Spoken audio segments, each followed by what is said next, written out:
Welcome, everyone. I'm Jane Dyer. I'm president of the Rotary Club of Greenville, and I'd like to welcome you to our meeting today. It's going to be a wonderful meeting. We certainly appreciate Jessica Sharp joining us. Today's subject will be unconscious bias. So that will be very enlightening for all of us. We want to welcome Jessica, and we would like to welcome all of our guests. If you're a guest with us today, please go into the chat box and give us your name and what organization or company you're with. We'd love to have that information so we can let you know how glad we are that you are here today. And also, of course, we welcome all of our Rotarians. We, of course, are glad to see you through the Zoom while we're doing what we can to keep Rotary going. And I think that we have a lot of great Rotarians who are supporting all the many different things that we do in Rotary. So we'd just like to welcome you all today, and we're going to start with our invocation and pledge led by Teresa Miller. Thank you. Please join me in a moment of personal reflection on becoming instruments for peace. Let us stand in front of the mirror and judge only our own actions in accordance with what is good, fair, kind, and compassionate, that we may be concerned to see our own actions be peaceful, working together towards goodwill for all concerned. Let us be the example leading to the change. Let us be bridge builders and peacemakers for inclusive, peaceful community, where everyone can be safe and seek equal opportunity and justice for all. Let us see the world without dividing lines, to see just land and water, mountains, trees, skies, and all the beautiful people. Let us lay aside our class and skin, our background and race, to connect by our shared humanity. To see a brother or sister in every face, let us practice forgiveness, to lay down our pride and pain and seek first to understand, allowing peace and reconciliation to reign. Let us have a yearning to want to understand each other in new ways, and let us learn to be better listeners and practice empathy towards one another. Let us practice vulnerability by sharing our story and truly listening to others. Let us be instruments for peaceful equity building by intentionally inviting diversity into our family, our social circles, and at our places of work. The Rotary spirit calls us to live by the four-way test. Of all the things we think, say, and do, is it truth? Is it fair for all concerned? Will it build goodwill and better friendships? Will it be beneficial to all concerned?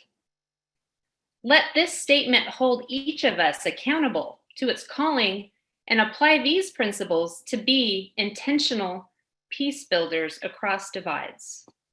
Today, let us commit to practicing kindness, compassion, patience, and empathy in all that we do, all that we say, and all that we stand for, united through our shared humanity. Thank you. Now join me in the Pledge of Allegiance. I pledge allegiance to the flag of the United States of America and to the republic for which it stands, one nation, under God, indivisible, with liberty and justice for all. Thank you. Thank you, Teresa. We have a lot going on in our club, and this year we are working on Rotary Open Opportunities, and in our club, Rotary opens opportunities in networking, service, and fun.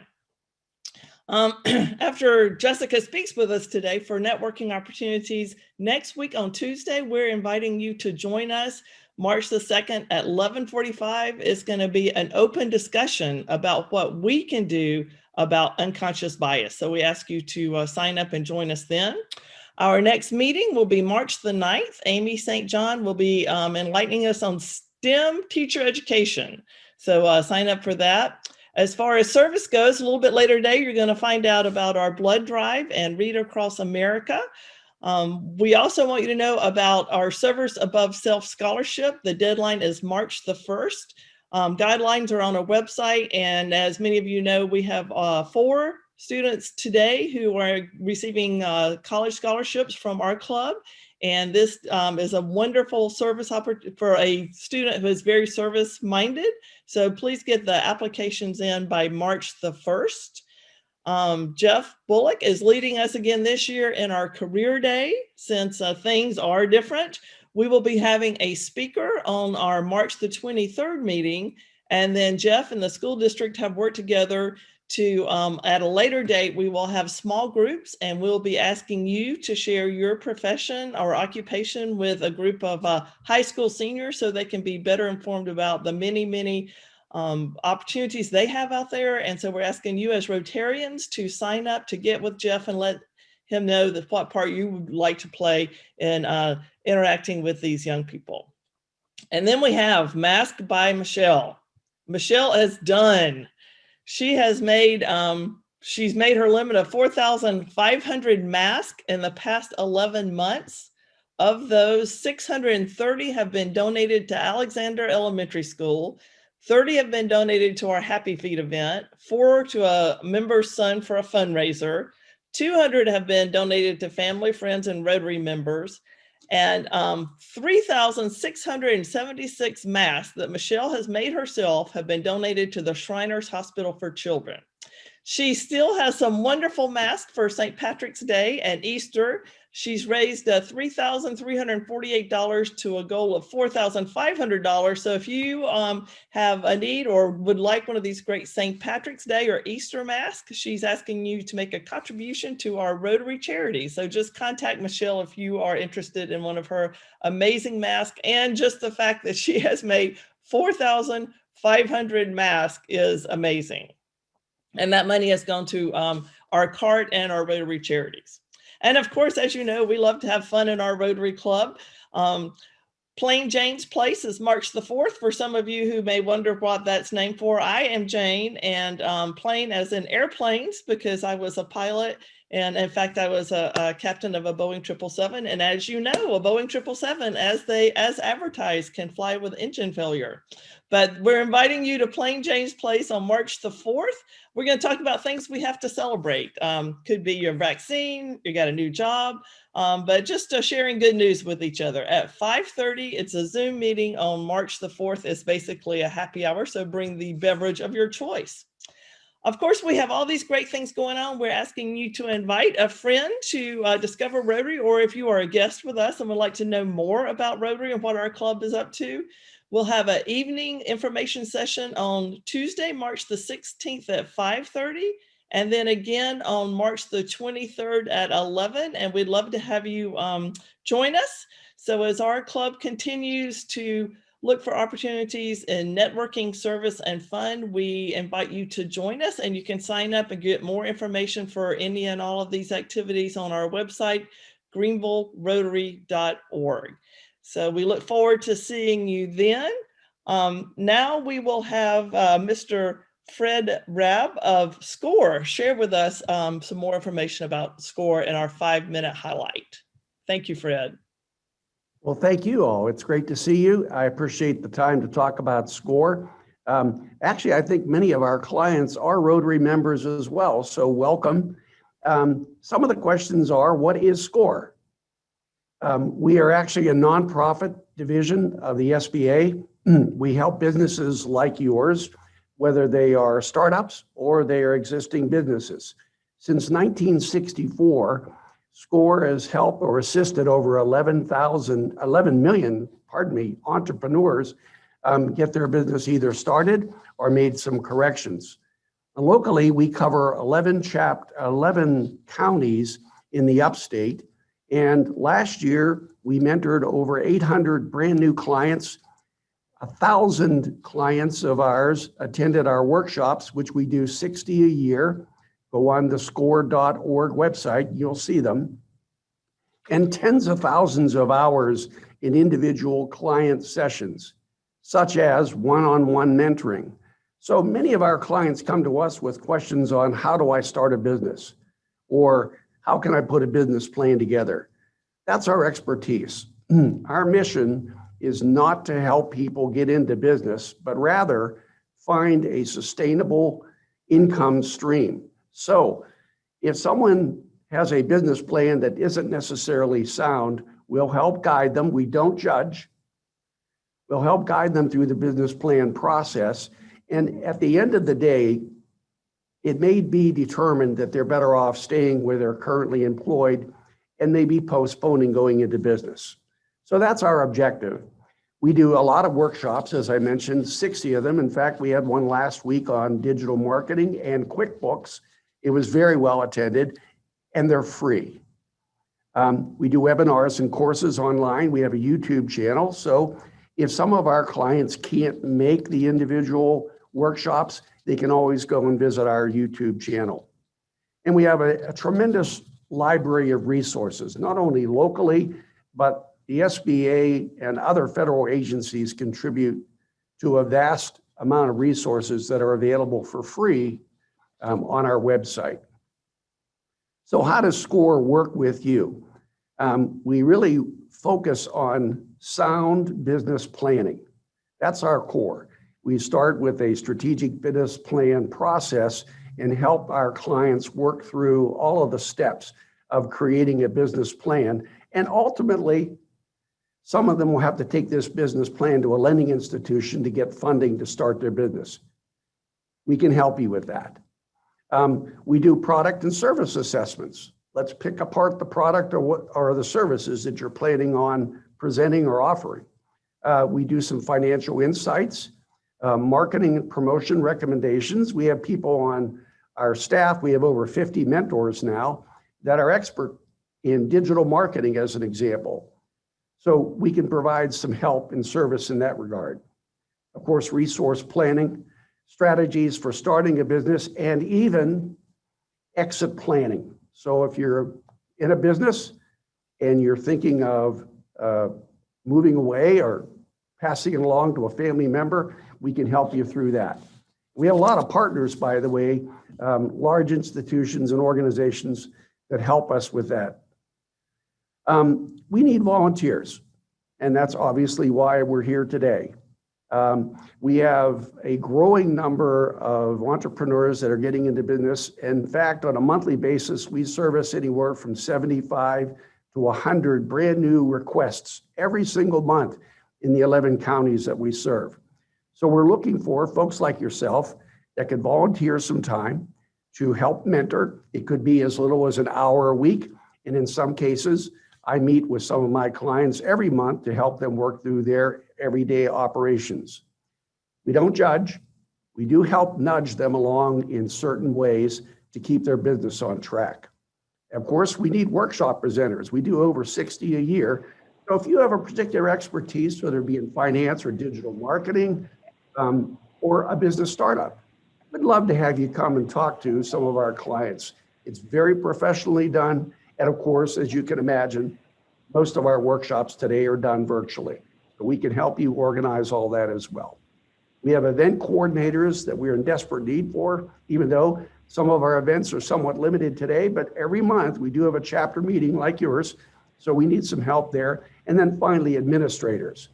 So as part of that project of a process, I should say, of administering over 100 clients, we're looking for some people to help us coordinate all those activities. Okay, so in summary, we need your help and we're also providing help. So if you or any of your friends or relatives within the business need some help with their business plan or they're stuck on something, call us. It's score.org, very simple to find us.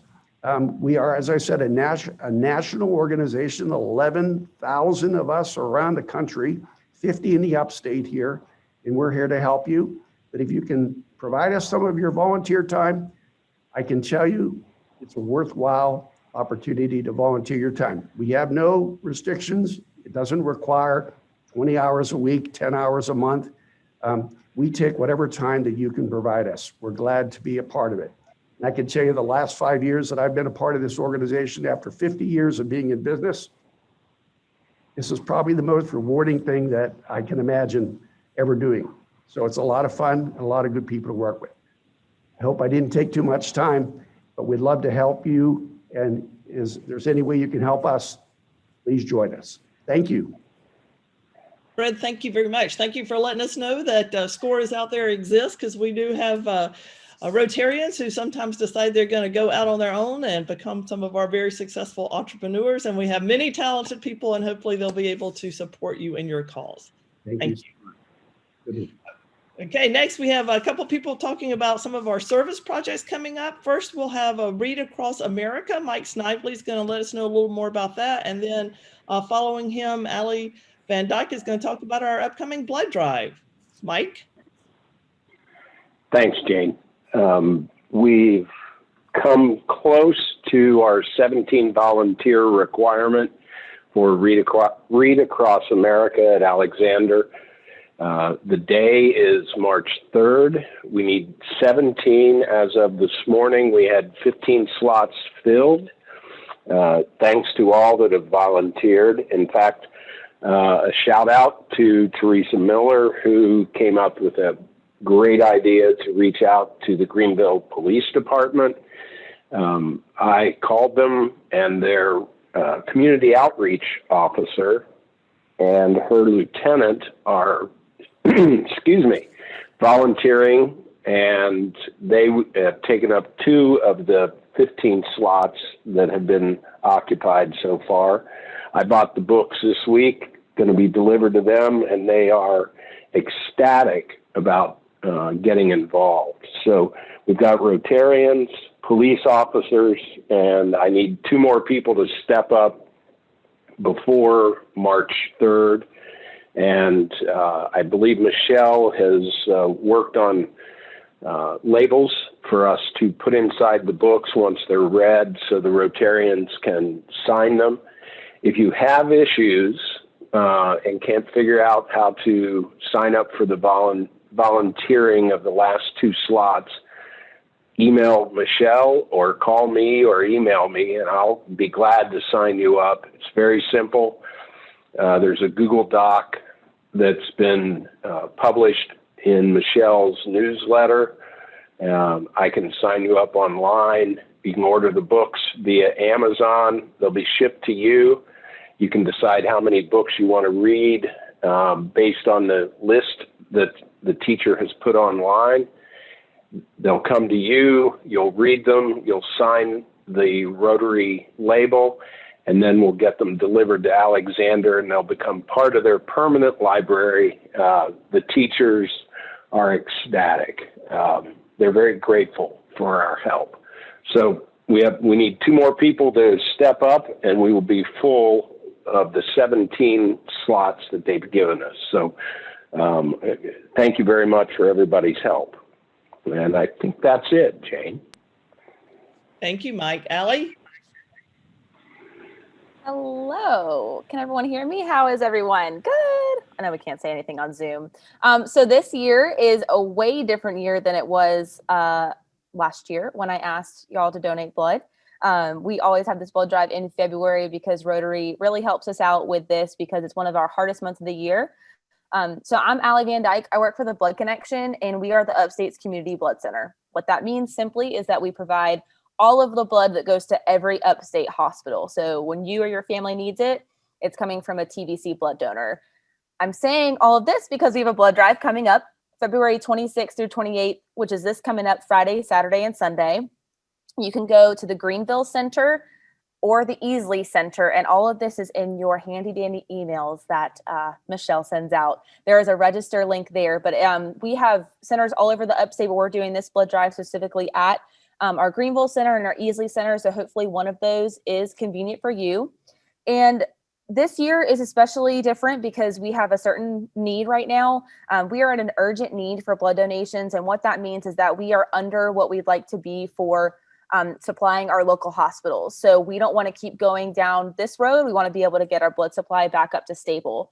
We also have been getting a lot of questions and pleas from other blood centers across the country who are dealing with that terrible winter storm.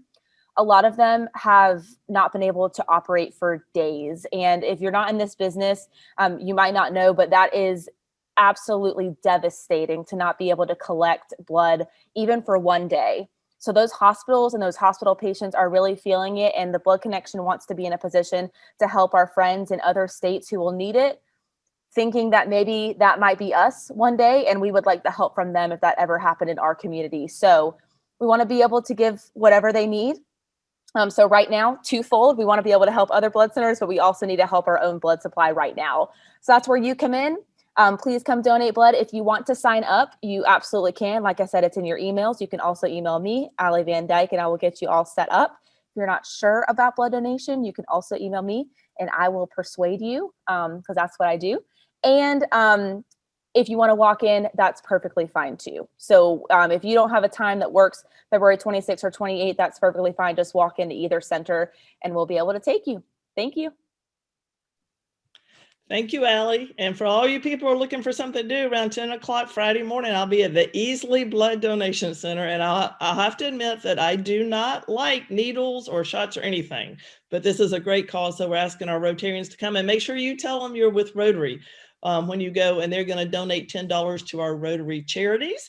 And also we look forward to volunteers who are going to be working with the Read to Me. I am going to get to read to the classroom, the teacher's room that I got to read to last year in person. So this year I'll get to read to them. It'll be virtual, but that's another great project. And we thank you for our great Rotarians they're making all these opportunities possible for us. And today's program, I'd like to thank, of course, Teresa Miller and Dr. Judith Prince, who have been our peace advocates for a while now. So we're continuing that tradition. And we'll ask Dr. Judith Prince to please introduce our speaker. Thank you, Jane. On June the 2nd, 2020, Rotary International released a statement, which I think is so important to all Rotarians that I want to read this statement.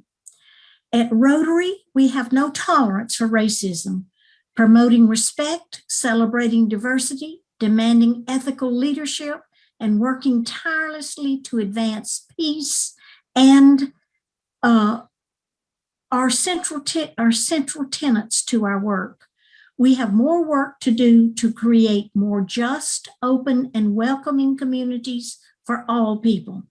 We know there are no easy fixes and that challenging conversations and work lie before all of us. Rotary's strength has long been our ability and commitment to bringing people together. We will tap into that strength now as we stand with those who are working for peace and justice. Rotary will do our part to listen, learn, and take action to ensure that we continue to contribute to making positive change. Our Rotary Club is committed to this statement, just as it is committed to the four-way test. And that commitment is the reason we're having this program today. The Peace Committee has chosen the topic today to be unconscious bias. All of us have unconscious biases, attitudes and beliefs that we have about groups of people, even when we have not interacted with them.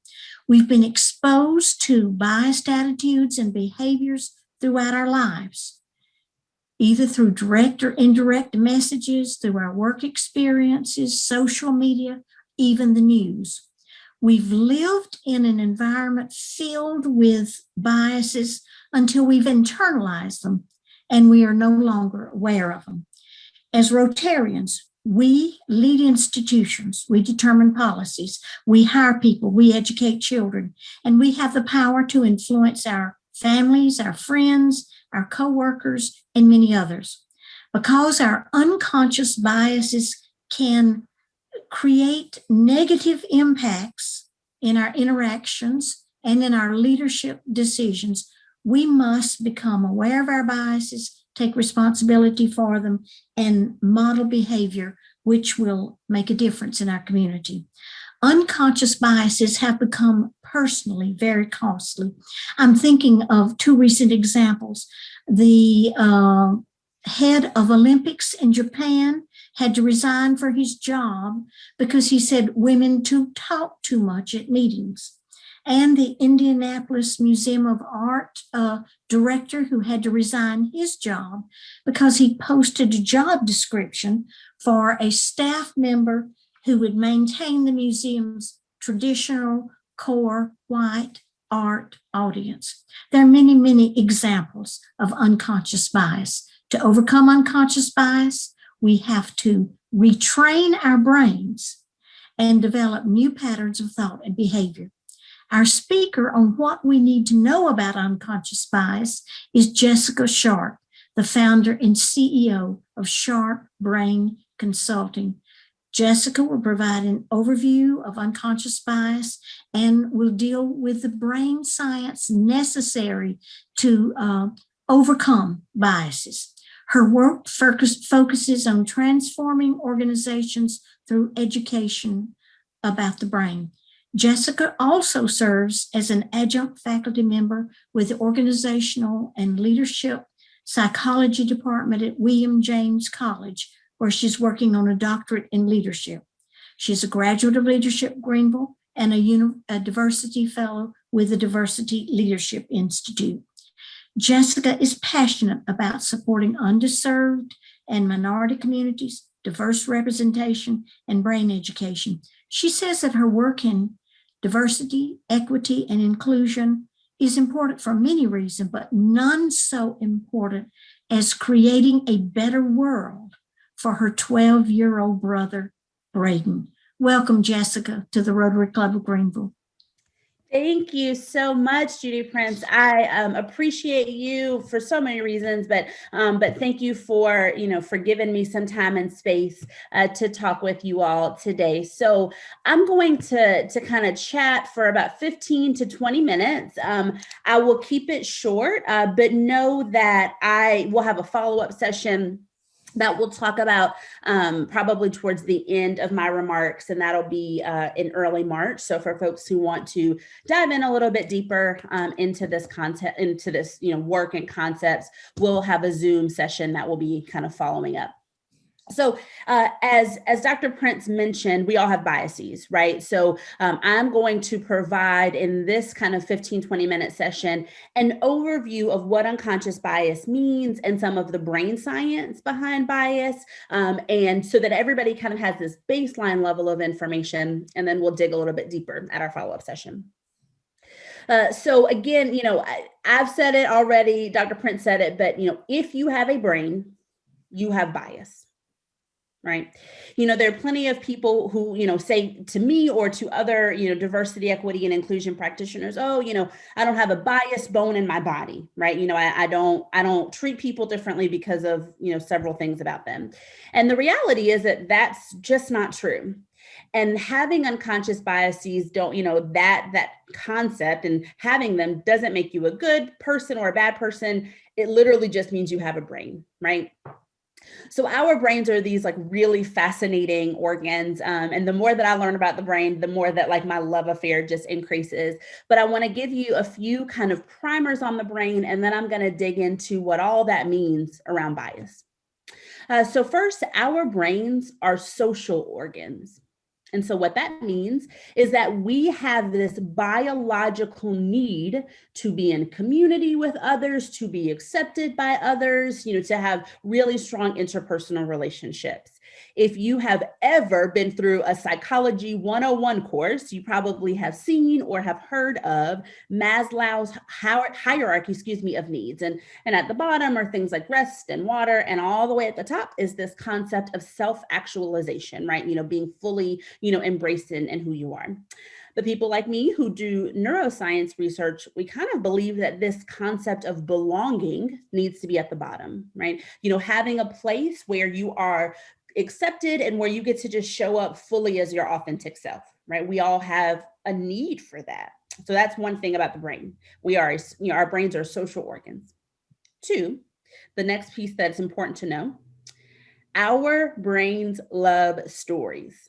Right? We love stories. That's why we like books and TV shows and movies. We love stories. If you put some brain equipment on someone and give them some facts, some data, and, oftentimes in the form of numbers and then you tell them a story, Their brain will light up, which essentially means it will be more engaged if you tell them a story. And we love stories because we are what's called meaning-making beings. We make meaning out of all kinds of things. Our brains don't like gaps in information.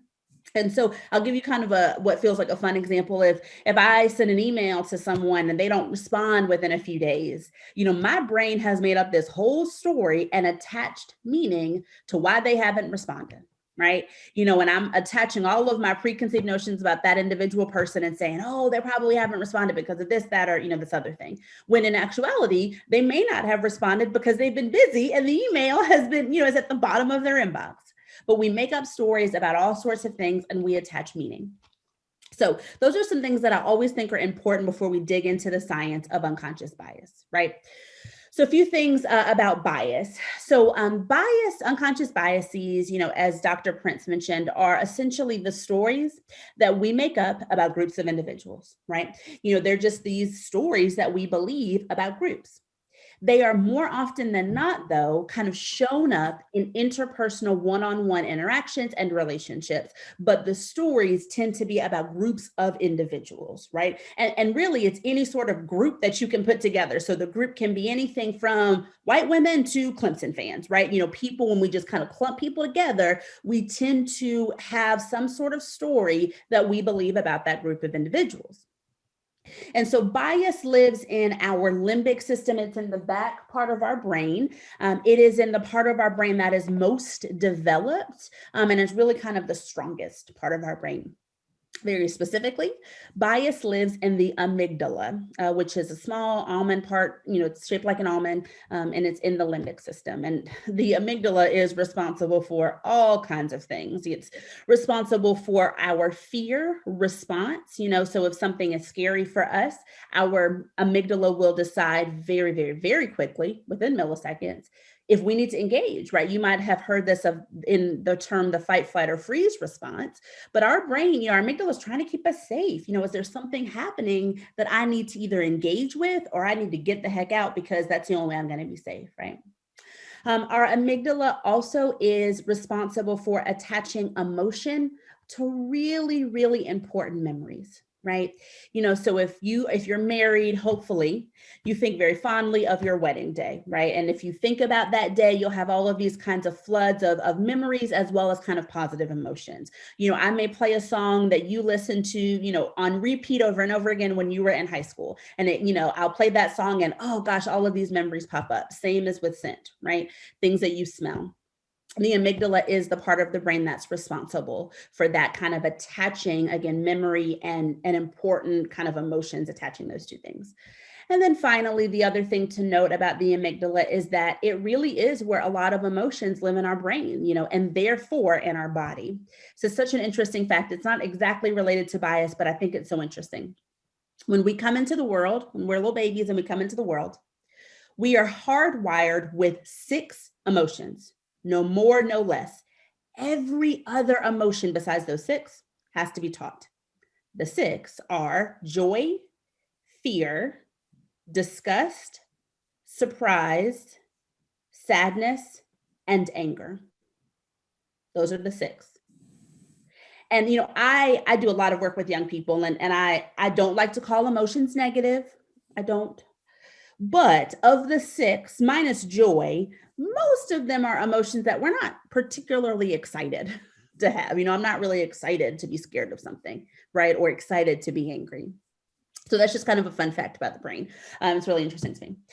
So what happens in terms of bias and really how it's activated? Again, I mentioned that biases are these stories that we have about groups of people. Those stories are informed by a lot of things. They're informed by our lived experience. And so the relationships that we have with individuals, they are informed by the messages that we hear both in, explicit, the things that we are taught explicitly or implicitly by teachers, by family members, that sort of thing. It's informed by the media that we take in, the news or television shows. All of that lived experience comes together to make this story that we believe about groups of individuals, right? And sometimes those stories are positive, sometimes they're very, very positive, and sometimes they're negative, right? Or again, sometimes really, really negative. And so what happens when we are, let's say we're post-COVID, one of these days, we're walking down the street, and maybe we have a mask on, maybe we don't, but we see somebody across the street. Our brain, within milliseconds, so awfully fast, looks at that person and basically puts them into some categories. Our brain does that because we get way too much information, and it's got to just put things into categories to make it easier, right? So it's putting folks into categories: man, woman, black, white, tall, short, skinny, not, we're putting people into different categories. Then we are attaching meaning to that category. So whatever I believe in the back of my brain about white women, when I'm walking across the street and seeing someone who's new to me, I'm attaching that story to that individual. And from there, my entire interactions are under the assumption that that story is true. Doesn't matter if that story is true, my brain and body are operating under the assumption that that story is true. So there's some challenges with that, right? One, that story may or may not be true, right? Because it's coming from my lived experience. And so let's say I lived in a community that is very, very homogenous. And so for me, maybe I've grown up and really haven't interacted with a lot of white people, only Black people. And so, I just don't, the stories that I believe about white people, let's say hypothetically, are negative. And so I'm assuming that story is true and operating under that assumption, right? And so I'm putting that meaning onto individuals, right? So there's that. The other thing that can sometimes be a little iffy about biases and can again sometimes be negative is that we are acting very quickly in terms of attaching that story. This part of our brain, the back part of our brain, acts within milliseconds. Again, it's very, very quick. And more often than not, unless you've done some bias work before, or unless you have been thinking about this sort of thing, more often than not, we don't know that we've attached that meaning to somebody. More often than not, our biases are activated involuntarily and very often without our awareness or control. So I've just attached this meaning to somebody, and then I'm operating under the assumption that it's true, but I don't even know that I've done that because the unconscious part of my brain has done all of that, right? It's gone through and attached meaning and kind of decided, is this kind of at the core? It's really about whether this is safe or unsafe, because our brain is trying to keep us safe. But again, it's putting people in categories and attaching meaning, right? So I sometimes, when I do this kind of presentation, I sometimes have slides up, but for this group, I really just wanted it to feel more, a smidge more conversational. So I didn't have my slides this time, but there's this picture that I will put up when I do it in the version of slides. And it's a picture of 4 people, and there are 2 men, 2 women, 2 Black people, 2 white people, right? And I tell people, there's no right or wrong answer, but what do you notice? Right. And I just say, put it in the chat, in COVID world, or, take yourself off mute and share. And I get everything from people are noticing eyebrows to they're noticing whether people are smiling or not. And then they're noticing gender. And what the neuroscience tells me is that when we interact with someone new, right, when we're walking down the street or hopping onto a Zoom room, we are noticing within milliseconds race and gender. But because of what we know, we're not just noticing that. We're noticing it and attaching meaning. And then we're operating under the assumption that that is true. So I sometimes interact with folks who, they have these really good intentions, about this work, about diversity, equity, and inclusion work, that sort of thing. And they'll say to me, I don't see color. And I've kind of dug into some of these conversations with folks, and their intentions are really good. They say, well, really what I mean when I say that is that I'm not going to treat anybody differently because they are a person of color, because they're Black, that sort of thing. And what I say is twofold. The first thing I say is, from a neuroscience perspective, you are seeing color, right? You can't look at me as a Black woman and not notice my color. Now, it might be subconscious and you may not fully realize that you noticed it, but your brain has noticed it, right? So there's that. In addition to the fact that I actually want you to notice it, right? It's part of my identity. It's part of who I am. It's part of my lived experience. But the other thing that I say to folks is that if you haven't done bias training or diversity, equity, inclusion training, or you kind of dug into some of this stuff, I said, you might treat people differently. because of their race or their gender or some other piece of their identity, because you may have a bias that you haven't yet uncovered. And if you haven't yet uncovered it, it may mean that you do treat people differently, right? So instead of kind of shying away from seeing color, we need to lean into it, right? We need to lean into some self-reflection to understand what our biases are, but then also we need to lean into people's full identity, right? We would never say, at least I don't think so. We would never say, I don't see gender. When I look at you, I don't notice if you're a man or a woman, right? We wouldn't say that. So we, this idea of kind of changing our language and being aware of what we notice. So one or two quick things that I also want to add. I'm looking at my notes because I've got them right here to make sure there are a few things I don't forget. But when we think about, the negative impacts and implications of bias, it can be, I can basically give you, and sometimes I do, depending on the presentation, all kinds of information, right?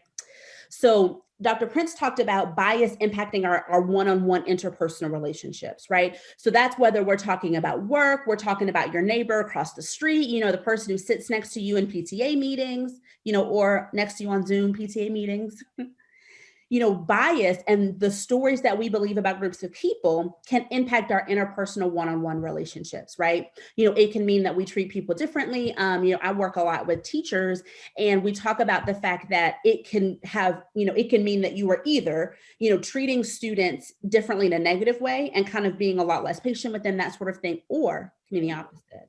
That you've got this group of students that, they can do no wrong and anything they do is okay because you have this positive experience and story attached to them, right? So, biases can impact our interpersonal one-on-one relationships.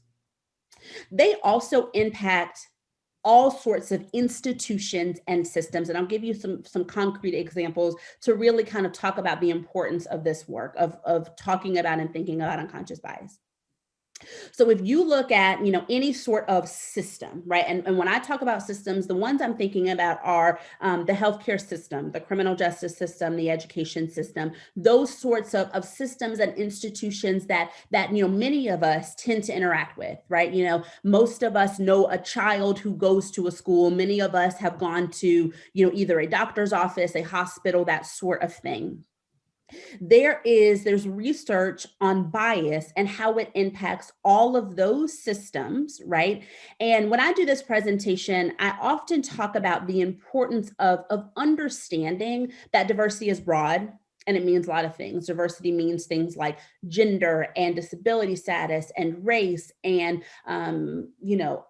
where you live, geography, that sort of thing. But when I talk about bias, I do very intentionally get very specific and talk about race and talk about how bias shows up in regard to race. I do that for all kinds of reasons, but I'm real intentional and specific about it. And if I look at any of those systems, again, the examples I tend to use are education, healthcare, criminal justice. What we know from the data is that Black and Brown individuals have just different experiences on the whole with all those systems. And the researchers, the people who spend all sorts of time doing this, they've looked at the data from like 25 different ways. And they said, okay, well, let's account for income. Let's account for location. Let's account for all of these things. And regardless of what you look at and how you look at the data, it's pretty consistent. There are groups of individuals who are having different sets of experiences. A very, prime example is, for the most part in the US, the maternal mortality rate is pretty low. So the rate of women who are dying while they are giving birth tends to be, semi-manageable, semi-low, because we have a very, advanced healthcare system. If you look at that data real specifically for Black women, it's high. It's high, and it's, the same kind of rate as third world countries, right? If you look at discipline data as well as achievement outcome data for Black and Brown students, right? Then, when you look at that, it is also, we're having different sets of outcomes, right? And then the criminal justice system, it's bias and really, overt racism is baked into that system. So again, systems, then we, think about the workplace, SCORE, Fred was talking about SCORE earlier. Let's look at the workplace. Bias is all baked into that system, right? And into workplace cultures, individuals who perceive bias, whether it's impacting them or another group of individuals, they are more likely to leave the company, they're less likely to be engaged in the work, and they are more likely to hold back ideas when they're having conversations with their colleagues or their supervisors, right? And again, that's whether they perceive bias externally, it's happening to other people, or it's happening to them, right? For people who are the recipient of bias-based behaviors, I mean, they, tend to have kind of negative experiences at the workplace in terms of engagement, right? That sort of thing. I think a lot about this concept of belonging. I'm doing just a ton of research on that right now. And I'm reading a book. It's a book that was written by some folks in the UK, but it talks about belonging in the workplace. And we know that because of the story that some, individuals believe, again, about groups of people, we know that not on the whole, not every single person, but men who manage women, the research tells us that they tend to manage them differently, right? They tend to be less critical with feedback. They tend to be concerned about, spending time with them, in one-on-one kind of relationships. And again, this is not on the whole, this is not every man, this is just what some of the research tells me. And so again, that, that impacts how someone is able to succeed if they're not getting really critical feedback, as an example, right? So again, if you looked at pretty much any system, if looked throughout systems, if you account for things like, socioeconomic and that sort of socioeconomic status and that sort of thing, we know that bias is in systems, right? We know that it is. And so I'll, say a few quick things before I wrap up, and we'll have just a few minutes for questions. But, there are things that we can do to mitigate how bias shows up in our decision making. The goal is not to eradicate bias. I know more about the brain than most people, except for like neuroscientists and psychiatrists. Bias ain't going away because of all of the things that I started with, because of the meaning making, the amygdala, et cetera, right? So the goal is not to eradicate bias. The goal is to decrease how bias shows up in your decision making, particularly decisions that have a level of weightiness to them, right? That really, really matter. One of my biases will sometimes come out when I'm driving, if I'm kind of, impatient or in a rush and I get cut off, that sort of thing. I don't have any road rage, so ultimately it's fine, right? It's more just me being frustrated, and I can always feel when that bias comes up. Because I don't have road rage, it's not really that big of a deal, right? But it matters a lot in terms of, the trainings that I do, managing people, having conversations. I've got to be really aware of my biases in those sorts of situations, because they matter a lot, So, the session that we'll have in March, it's March 2nd from 11:45 to 12:30. That session will dig, and it looks like Michelle is giving me a 3. So I don't know if that means I have 3 minutes left. Okay, March 3rd, it's March 3rd. I looked at my calendar earlier, but wrote it down wrong. So, the goal again is to mitigate how bias shows up in your decision-making. And in that session on March 3rd, we'll talk about some very, very, very specific instances and things that we can do to decrease how bias shows up in our decision-making and in our interactions. And, I'm paying only a little bit of attention to the chat, but I just want to kind of reiterate something and kind of expand just a bit on it in my last few minutes here. We all have biases, period. We all do. We all do. Everybody does. Every single person does, right? And so, it just is, right? So to say I'm not biased is scientifically inaccurate, right? And when you consciously know that you have a disdain for a group, and the real easy one to say here in our little slice of the world is Clemson versus USC, that's not unconscious. The unconscious piece is the fact that we don't know, right? It's, if I, hypothetically, and I do not, but if I hated every Clemson fan, that's not unconscious because I'm wildly aware of it, right? And I know we've got a question in the chat, and I'll kind of start talking about it, but I know that Teresa's going to kind of jump in here and manage the questions. And Ryan asked, what was my unconscious bias? So I am wildly clear on what my biases are, kind of the stories I believe about groups of individuals. And so for me, my biases show up, more often than not, again, in interpersonal, interactions and interpersonal conversations, sometimes in big meetings like this, not as often. But, again, I'm aware of what that is. And just to entice you all, if you come on March 2nd, I'll tell you what mine is. just to entice you to come on over to the Zoom on March 2nd, because I normally do share what it is. I'm open about that. And so, I have to work really hard and with some of the tactics I shared with you in certain situations, depending on what they are, but I'm pretty aware of it at this point. So Teresa, do you want to jump in? I know there is another question. Yeah, no, I'm gonna jump on in here. First of all, I want to thank you, Jessica. That was so informational. And I do want to clear up that the event is on March 2nd at 11:45. And if you haven't registered, you can register at greenvillerotary.org. There are a couple questions coming in. We're going to take just a few because Jessica's going to spend a lot of time with us on March 2nd. So let me see where we're at here. Let's see. Okay. What role do hormones such as oxytocin play in bias, Jessica? That is Greg English. Yeah. So as oxytocin, for folks who don't know about it, is a neurotransmitter. We call it the love hormone. It is released when we hug, when we do other things of that nature. It's also released when mamas have babies. And so hormones the way in which they kind of show up in bias, it really kind of depends on the specific one. So I'll talk about oxytocin and then one more, and I'll do it as quickly as I can. But when bias is increased, so when we are coming from a place of bias, oxytocin real specifically decreases, because oxytocin increases when we have empathy for others. And so that one decreases. When we have bias, like increase, oftentimes adrenaline will increase, because at the root of it, bias shows up kind of similar to a fight, flight, or freeze response. And when we fight, when we're like, I'm coming, our adrenaline increases. So the answer is that hormones, more than anything, are an after effect. Bias makes its decision about what it's going to do, and then a hormone will either increase or decrease accordingly. Okay, thank you, Jessica. Anybody else have any more questions? Go ahead and put them in the chat.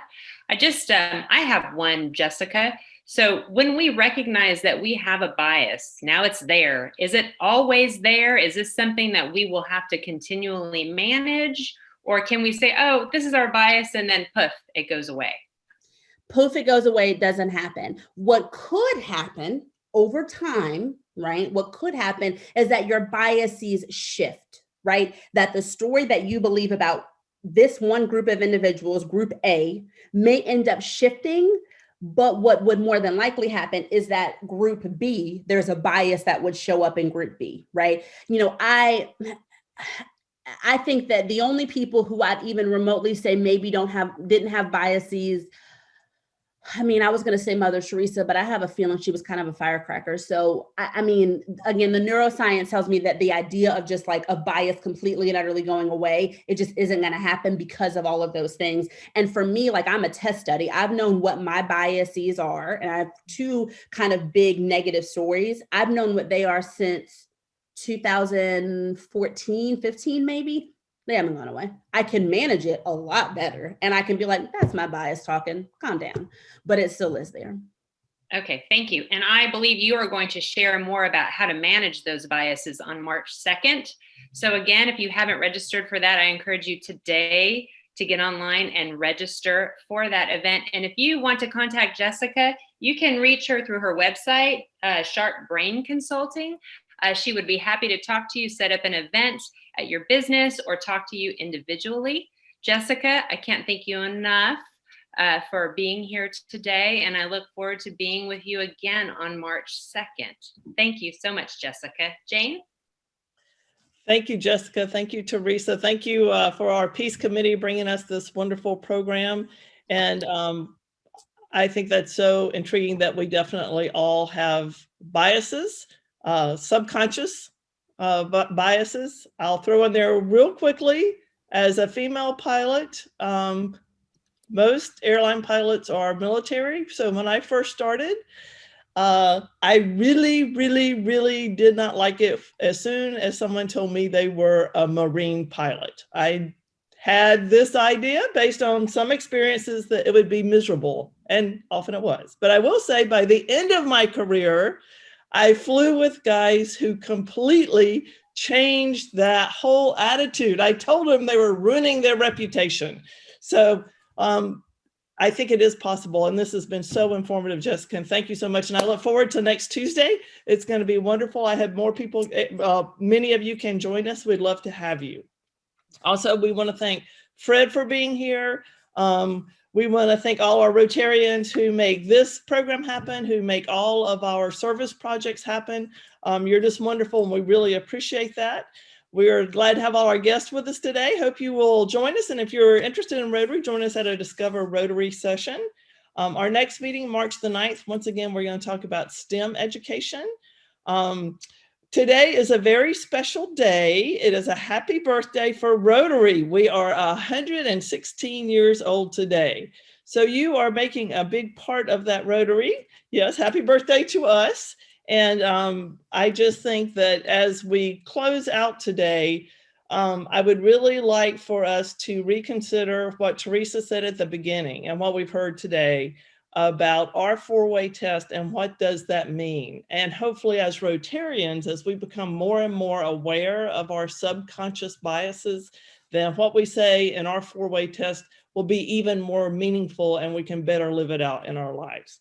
So as we close today, we would like to all recite together the four-way test.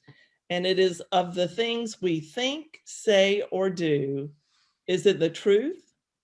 Is it fair to all concerned? Will it build goodwill and better friendships? And will it be beneficial to all concerned? Thank you all today for a wonderful program. And that concludes our meeting. Thank you.